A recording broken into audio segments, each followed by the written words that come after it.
Beragama harus bermetodologi. Jumpa lagi di channel Mbah Mun Ajat, channel yang membahas tasawuf dalam perspektif yang ilmiah. Assalamualaikum warahmatullahi wabarakatuh. Alhamdulillah, pada hari ini Rabu 14 November kami bisa bersilaturahmi ke tempat salah satu khalifah di Majelis Thariqat Naqsabandiyah Kholidiyah, Pak Yai Teguh di Jogja. Pembahasan kali ini adalah membahas sesuatu yang sangat prinsip, sangat substantif dalam agama, yaitu tentang metodologi agama. Di channel-channel kami yang terdahulu sudah kita bahas, termasuk ketika kita melakukan seminar di UIN Salatiga, juga tentang metodologi agama. Namun setelah kita cermati, ternyata tidak sesederhana yang kita pahami.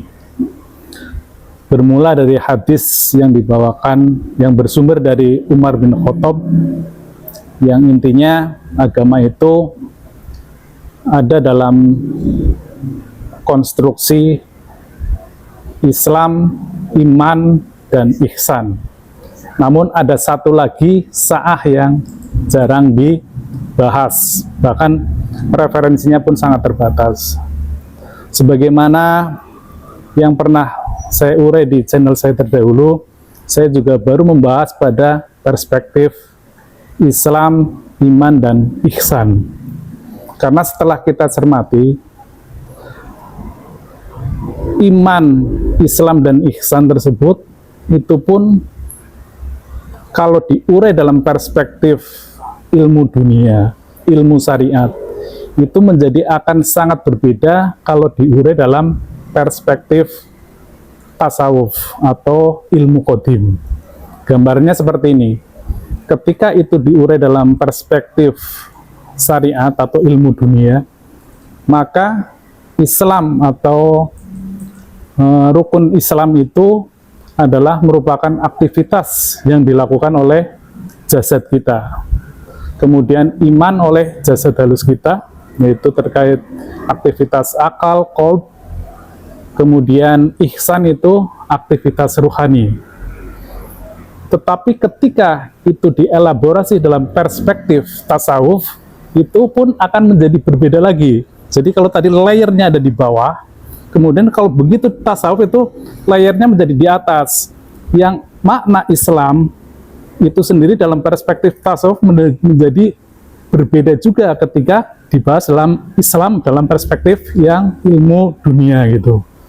Misalnya syahadat dalam perspektif tasawuf akan berbeda dengan syahadat dalam perspektif ilmu dunia, ilmu syariat. Demikian juga perspektif imannya, iman kepada Rasulullah, kepada kitabullah, dalam perspektif tasawuf itu pun menjadi berbeda dengan iman dalam perspektif ilmu dunia. Atas dasar itulah maka di channel saya yang terdahulu saya tidak membahas perspektif sa'ah, karena itu bahasan itu menjadi takut terjadi ambiguitas, takut terjadi mispersepsi itu. Untuk itulah di saat yang tepat ini kami bersilaturahmi kepada salah satu tokoh di Thariqat ini, yang beliau juga yang pertama bagi informasi yang saya peroleh tentang sa'ah adalah dari beliau. Untuk itu kami sengaja bersilaturahmi untuk dapat pencerahan bagi kita semua apa itu sa'ah dalam perspektif beragama. Demikian sebagai pengantar. Selanjutnya mohon Pak Yai Teguh untuk dapat menjelaskannya. Assalamualaikum warahmatullahi wabarakatuh. Waalaikumsalam.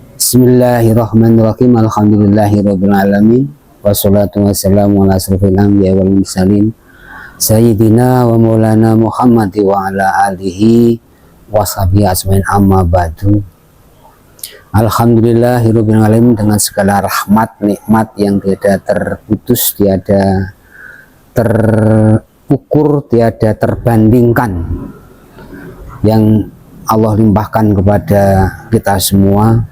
Alhamdulillahirabbil alamin. Salawat dan salam marilah kita sanjungkan ke haribaan arwah muqaddasah Muhammad sallallahu alaihi wasallam. Allahumma sholli ala sayyidina Muhammad. Salam hormat, salam khidmat, salam taklim, salam takti yang setulus-tulusnya kepada guru ayah mursyida, ayahanda guru yang telah berkenan membimbing rohan kita semua, kami semua. Terima kasih Pak Yai Munajat Karimullah ya, atas berkenan singgah di istana kami. Ini karena bagi kami paling bagus ya sebut istana, meskipun orang lain nyebut karena yang paling indah, yang paling indah, ini kurnia paling indah yang kita terima. Terima kasih sekali lagi. Alhamdulillahirabbil alamin, tidak terkira. Baik, apa yang tadi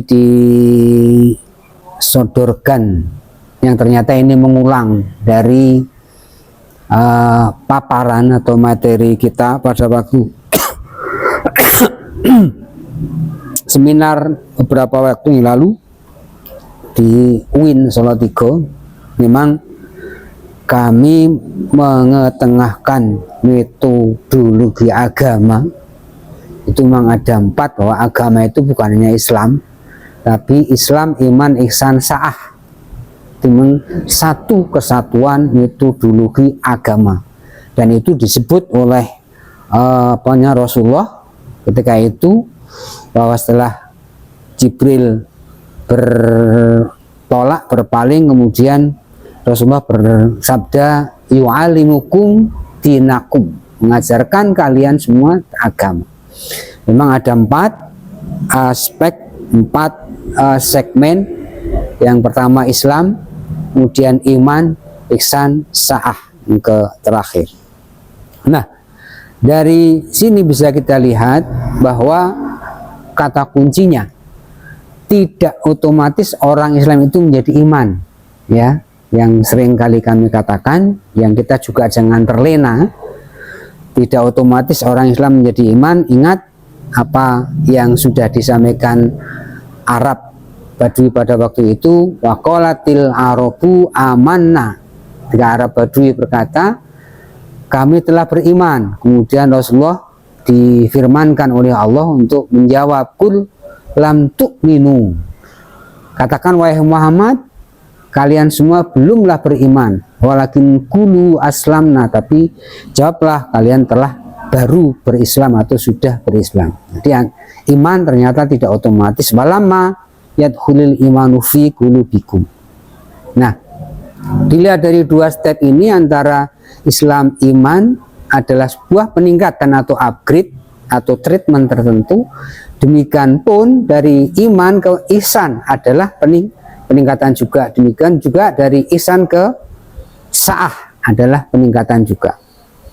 Nah, langsung saja pada masalah ihsan, dan ketika Jibril bertanya kepada Rasulullah, akhbirni anil Islam, maaf, akhbirni anil sa'ah, kemudian Rasulullah menjawab, yang ditanya tidak lebih tahu dari yang bertanya. Maka Jibril tanya lagi, berkata lagi, akhbirni an amarutiha, ya, beritahukan kepadaku tentang tanda-tandanya. Jadi tentang sah itu apa nggak bisa jawab, kemudian disampaikan kepada itu tanda-tandanya. Nah, sebenarnya kalau kita mau jawab langsung, sa'ah bahasa Indonesia itu lafalnya sebenarnya saat, ya, saatnya. Bahasa Indonesia menjadi saatnya. Saat itu sebenarnya sederhana sekali, momentum. Ketika momentum ini tidak bisa dibikin, ya, tidak bisa dibuat, tapi itu tentu hasil dari perbuatan. Tidak mungkin bisa ada momentum kalau tidak ada perbuatan. Ibarat panen itu tidak mungkin tanpa proses bercocok tanam. Tapi tidak serta-merta bahwa cocok tanam itu pasti panen. Ya, tapi panen pasti hasil dari cocok tanam. Nah, saat yang selama ini kita pahami hanya kiamat atau kehancuran alam semesta, walaupun ketika kiamat pun kita agak ambigu juga. Kiamat itu kehancuran atau kebangkitan. Kalau dari segi asal katanya adalah kebangkitan. Kenapa? Diartikan juga menjadi kehancuran, sehingga membuat orang yang mendengarkan kata kiamat pasti sangat ketakutan, ngeri sekali, tidak ada harapan. Padahal sebenarnya justru itu harapan tertinggi orang hidup adalah untuk mencapai kiamat, ya, untuk mencapai kiamat. Ini yang satu pemantik tersendiri, nanti di lain kesempatan akan kita bahas. Nah, apakah saat itu serta-merta kiamat? Memang dilihat dari kiamatnya itu sebuah momentum yang kita tidak serta-merta dapat mengendalikan. Kalau iya, kalau itu memang satu sisi iya. Tapi apakah hanya itu saja makna sa'ah? Ya, ada ayat Quran yang menyatakan, kalau tidak salah surat Kahfi, inna sa'ata atiyatun.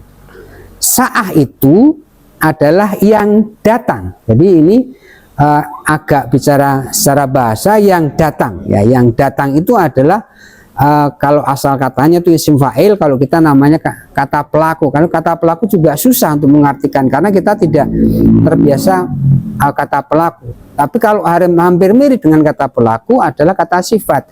Tapi kata sifat enggak juga, karena sifat di bahasa kita ya sifat, pemarah, pemalu itu sifat, dan merah putih itu sifat, bisa juga marah, malu sifat.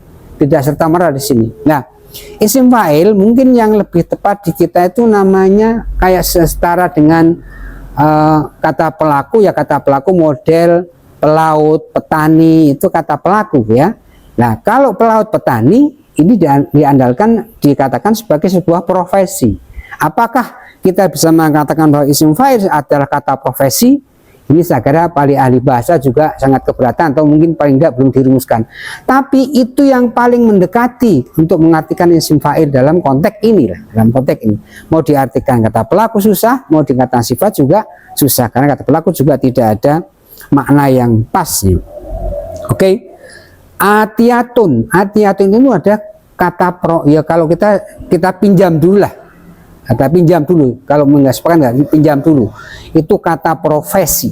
Ibarat petani, pelaut itu profesi. Tidak perbuatan yang sesat, tapi profesi. Jadi ketika profesi ini mana kualitas orang. Kualitas orang sebagai pelaut, kualitas orang sebagai petani dan sebagainya. Kalau begitu, kata yang isim fa'il bisa digambarkan kata yang menunjukkan kualitas, ya, begitulah. Atiyatun, ya. Ini kata pelaku isim fa'il orang yang datang, ya.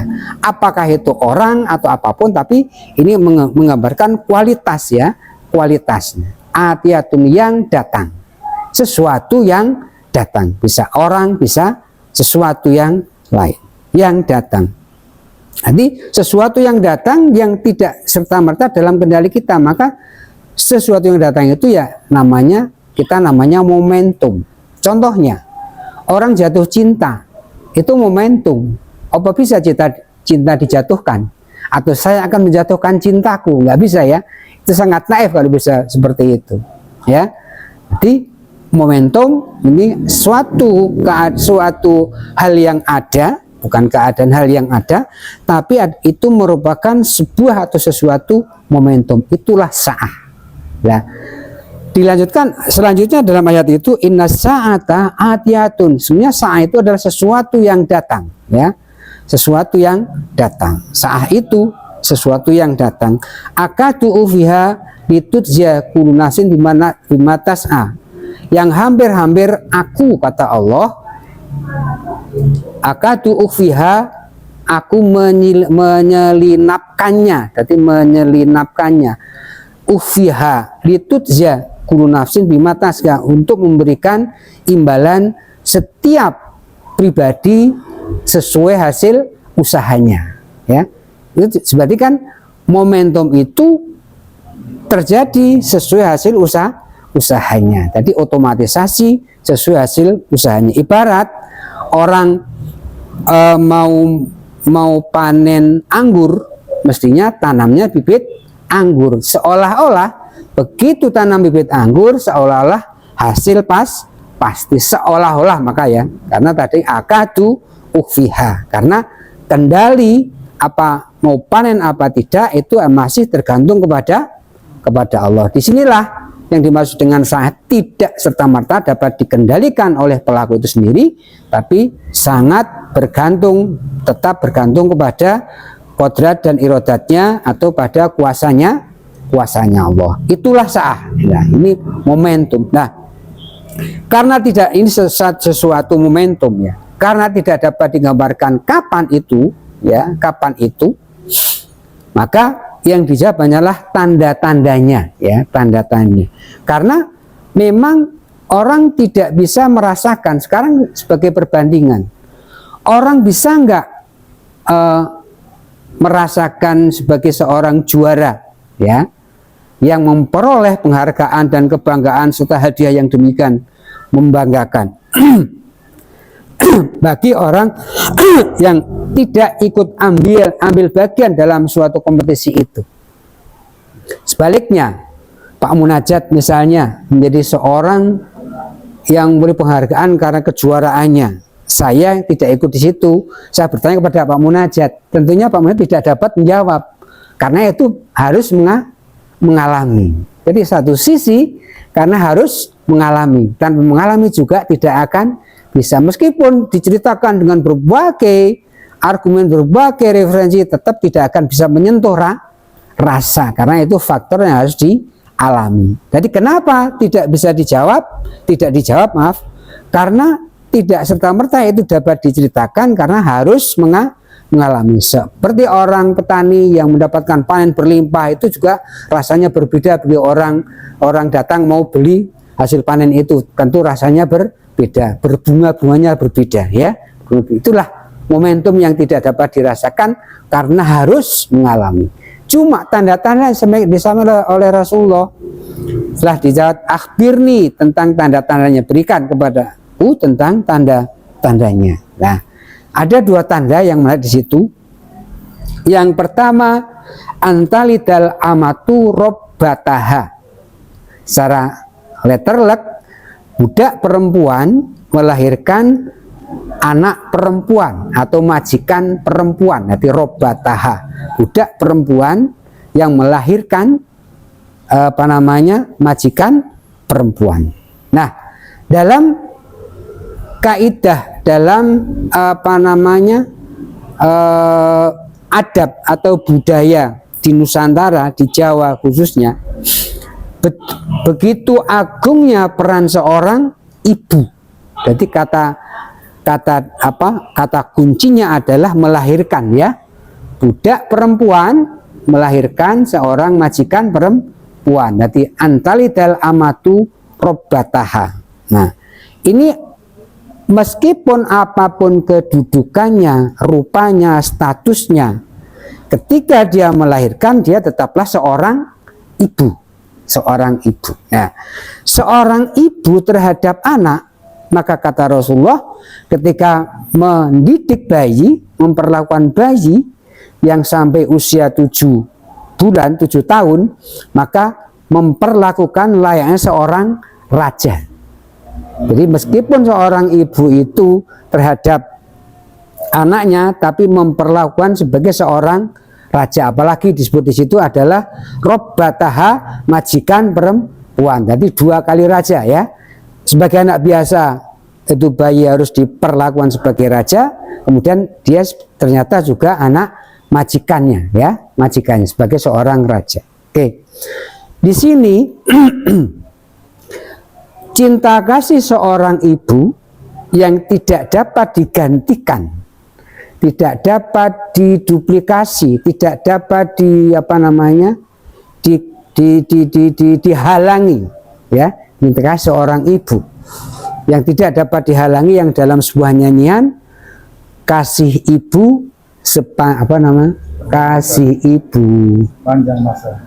sepanjang masa hanya memberi, tak pernah berharap kembali, bagaikan surya menyinari dunia. Itu kasih ibu yang setiap mengekspresikan atau mengeluarkan baktinya tidak pernah berharap kembali. Sebagaimana seorang buruh kalau bekerja pada majikannya dia berharap upah. Kalau seorang ibu hanya memberi, tidak pernah berharap kembali, dan cintanya searah. Demikian juga kepada si anak. Nah, status dalam hal ini seorang ibu terhadap anaknya, maka anaknya ternyata yang notabene-nya itu adalah tidak berdaya, tapi diperlakukan sebagai seorang raja yang tentu cintanya penuh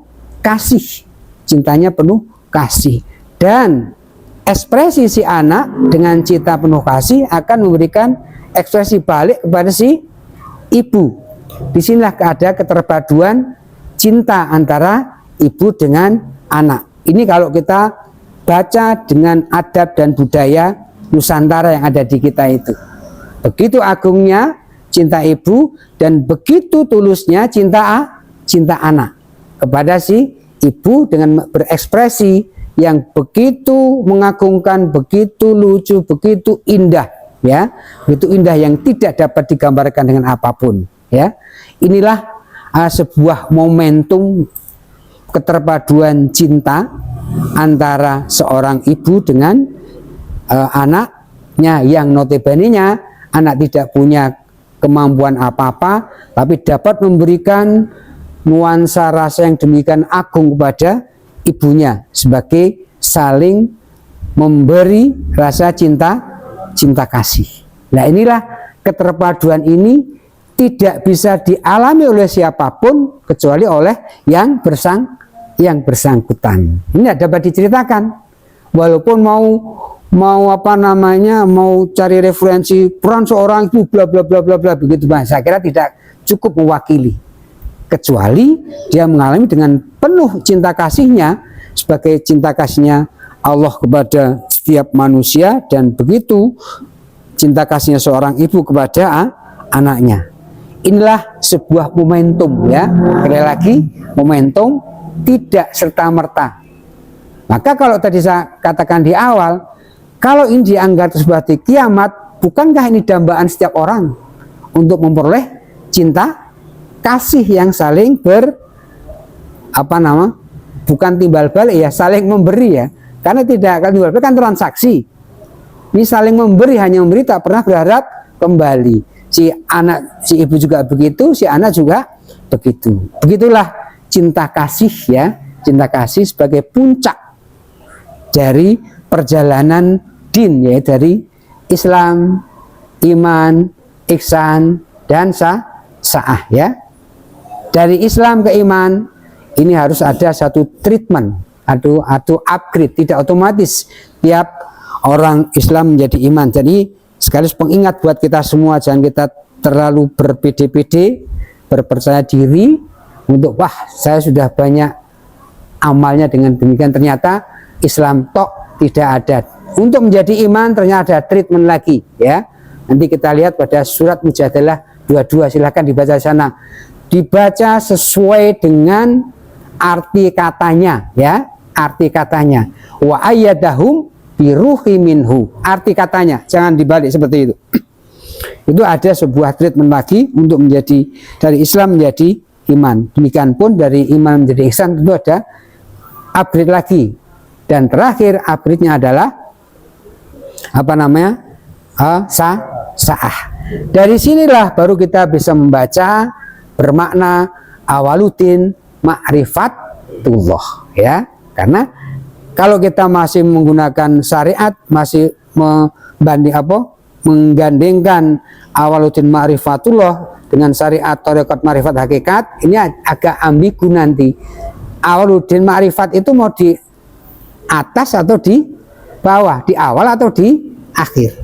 Nah, kita bisa membaca awaluddin ma'rifatullah dan begitu indah, bisa terjadi perpaduan kalau kita maknai din adalah Islam, iman, ihsan, baru awaludin ma'rifatullah ya. Ma'rifatullah kemudian saya katakan itu kenal dan dikenal ya. Kenal dan dikenal, kuncinya itu. Kalau tidak bisa kenal dan dikenal adalah dikenalkan oleh orang yang kenal dan dikenal oleh Allah. Kata kuncinya itu ya. Jangan sekedar mengenal sifat-sifatnya, tapi kata kuncinya kenal dan dikenal.